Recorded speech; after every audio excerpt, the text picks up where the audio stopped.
સુરત કોંગ્રેસ દ્વારા એસઆઈઆર પ્રક્રિયા દરમિયાન મતદારોને પડતી અગવડતાને દૂર કરવા કલેક્ટરને આવેદનપત્ર પાઠવવામાં આવ્યું છે। ચૂંટણી પંચ દ્વારા રાજ્યમાં એસઆઈઆરની પ્રક્રિયા ચાલી રહી છે, ત્યારે સુરતમાં પણ આ પ્રક્રિયા શરૂ છે। ત્યારે એસઆઈઆર પ્રક્રિયા દરમિયાન અમુક પ્રશ્નોને લઈ મતદારોને હાલાકી પડી રહી છે। આ મામલે આજે સુરતમાં કોંગ્રેસ દ્વારા આવેદનપત્ર આપવામાં આવ્યું હતું। સુરત કલેક્ટર કચેરી ખાતે શહેર કોંગ્રેસ પ્રમુખ સહિતના કોંગ્રેસના નેતાઓએ આવેદનપત્ર આપીને એસઆઈઆર પ્રક્રિયા દરમિયાન મતદારોને પડતી અગવડતા દૂર કરવા તેમજ જટિલ પ્રક્રિયાને સરળ બનાવવા રજૂઆતો કરી હતી।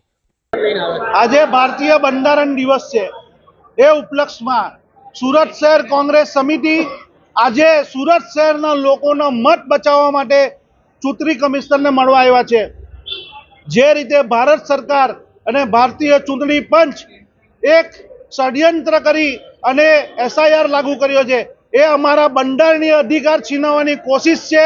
ષડયંત્ર કરીને અમારા ઉપર પાછી ગુલામીમાં લાવવાની કોશિશ કરી રહ્યા છે। તેની સામે અમે આજે રજૂઆત કરવા આવ્યા છે। છેલ્લા 20 દિવસની અંદર 50%થી ઓછા ફોર્મ આવ્યા હોય અને એનો મતલબ એવો થાય કે 50% લોકોનો મત કપાઈ રહ્યો છે, છીનવાઈ રહ્યો છે, જેથી ભારતીય બંધારણ અને બાબા સાહેબ આંબેડકરે આપેલા બંધારણ એ આપણો અધિકાર છે ને એ અધિકાર છીનવવાની કોશિશ કોઈ પણ કરશે તેની સામે સુરત શહેર કોંગ્રેસ રોડ પર આવશે, આંદોલન કરશે અને અમારા અધિકાર, અમારા તમામ નાગરિકના અધિકારોનું રક્ષણ કરશે। એ લઈને આજે અમે આવ્યા છે। જય હિન્દ, જય ભારત।